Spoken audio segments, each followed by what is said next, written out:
Él es médico especialista, fibromialgia. Doctor, bienvenido a bordo. Buena tarde. ¿Qué pasó, José Luis? Buenas tardes. Como siempre, es un placer estar contigo, pero más que nada estar con ustedes que están detrás de este micrófono y el día de hoy hablar de, como siempre, un tema de actualidad y qué mejor que hablar el día de hoy, José Luis, de la fibromialgia, el Día Mundial de la Fibromialgia y de la Fatiga Crónica. Primero tendremos que decir, ¿por qué se escoge el día 12 de mayo? Acabo de hablar la semana pasada sobre el lupus eritematoso sistémico, que fue el 10 de mayo, y ahora hablo de la fibromialgia, que es otra enfermedad reumática, que se le agregó luego el nombre de fibromialgia y fatiga crónica. ¿Por qué el día 12 de mayo? Porque el 12 de mayo nace Florence Nightingale. Recuerden que precisamente después de la guerra de Crimea, ella padece una infección por ahí de 1820, padece ella una infección y al padecer ella la infección, después de eso le quedan dolores crónicos intensos y fatiga. De tal manera que a eso se debe que le hayan puesto luego el día de la fibromialgia y fatiga crónica. Y repito, Florence Nightingale nace el 12 de mayo de 1820. Y a propósito de las enfermeras también. Y a propósito de las enfermeras, a quienes envío un cordial saludo, mi estima, mi cariño y sobre todo mi respeto a su profesionalismo, a su don de gentes, y son los que abren los ojos del niño recién nacido y nos cierran los ojos en un hospital. De tal manera que me honra el día de hoy felicitar a todas mis compañeras enfermeras que gracias a ellas dan vida y precisamente esperanza en los hospitales y en cualquier lugar donde se encuentren. Y bueno, hablando ya de la fibromialgia, José Luis, la fibromialgia y la fatiga crónica, ¿qué semejanzas serían?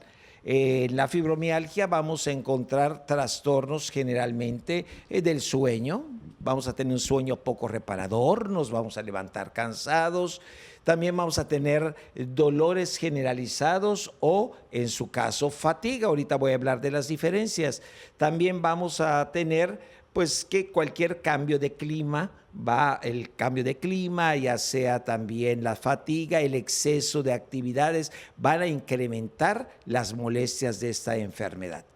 Entonces, algunas veces vamos a inclusive a llegar a pensar que estamos perdiendo la memoria, porque decimos, se nos están olvidando las cosas. No, no se están olvidando las cosas. Precisamente la personalidad muchas veces del fibromialgico hace que suceda esto. Y el otro que podemos encontrar en la fibromialgia, pues es algunos puntos sensibles del dolor. Y entre estos podemos encontrar sobre todo 18 puntos de dolor, donde se encuentran los hombros, la parte baja de la cabeza, lo que vienen siendo los codos en la cara interna y externa, la cara interna de las rodillas, a nivel de las caderas. Bueno, esos vienen siendo los puntos dolorosos.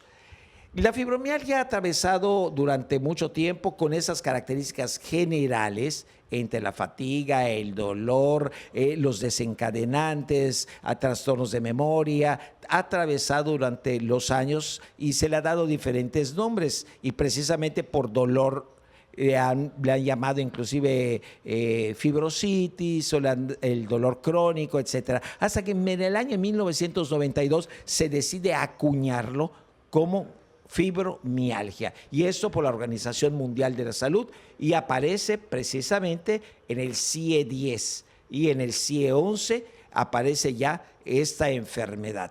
Entonces, ¿qué diferencia el síndrome de fatiga crónica y el síndrome de fibromialgia?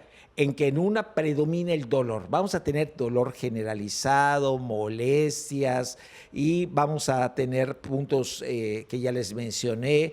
Podemos también tener trastornos como del sueño, vamos a tener dolores de cabeza, colon irritable. ¿Y a qué se debe esto? A que hay una disfunción en los neurotransmisores, sobre todo los neurotransmisores que nos dan la sensación de placer, por ejemplo, la serotonina, se ha encontrado asociado con genes, así que no es solamente un detonante, tenemos que tener el gen que hemos encontrado genes asociados, no uno específico, sino asociados con la fibromialgia, y por el otro lado los detonantes, que puede ser el cambio de clima, los excesos, el estrés, y esto nos puede llevar la mala noche, y eso nos puede llevar a ese dolor crónico, a esa fatiga que vamos a tener. En el síndrome de fatiga crónica, lo que predomina es la fatiga. Ante el mínimo esfuerzo que hagamos, vamos a tener fatiga. Si queremos hacer alguna actividad, nos fatigamos y tenemos mucho tiempo para que nos podamos recuperar. Las dos tienen también una característica: tiene que ser más de 3 meses de duración, hasta 6 meses, para que podamos hablar que tenemos la enfermedad. Entonces, de esta manera podemos englobar a las dos enfermedades. A quienes les da, a las mujeres como siempre, y digo como siempre porque en las enfermedades reumáticas predomina el sexo femenino en la mayoría de las enfermedades reumáticas, y vamos a encontrar un porcentaje de 4.8% de la población, vamos a encontrar esta fibromialgia y este síndrome de fatiga crónica. Y las mujeres entre los 20 y los 45 años de edad. Se ha asociado también con factores hormonales que podríamos también agregarlos en este síndrome de fibromialgia. Así que, bueno, finalmente lo que quiero dejar hoy es el mensaje de esta enfermedad, que no quiero que siga siendo una enfermedad en la cual incomprendida, en la cual cuando se queja quien padece fibromialgia, empezamos a decir: ahí viene la persona que tiene fibromialgia, seguramente me va a platicar de sus dolores, o a lo mejor lo está simulando. Entonces hay que leer, entender, comprender y sumarse a la lucha contra la fibromialgia. Y sobre todo, y más que nada, recordar que quienes lo van a padecer más son los pilares de esta sociedad, que son las mujeres. De tal manera que ahí lo dejo acá como mensaje para todos ustedes. Hoy mi reconocimiento a aquellos que padecen fibromialgia, pero no mi reconocimiento porque la padezcan, sino mi reconocimiento como médico hacia esta enfermedad, y, por favor, a la sociedad, que se mantengan informados y colaborando con aquella que vive en casa, que probablemente pueda tener fibromialgia y no es una simuladora, sino es una mujer, nuestra madre, nuestras hijas, nuestras esposas, a quienes les debemos el estar en este planeta. Así que muchas gracias. Nuevamente felicidades a las enfermeras por su día, en este Día Internacional de la Enfermera. Florence Nightingale, 12 de mayo, 1820. Gracias por tu legado.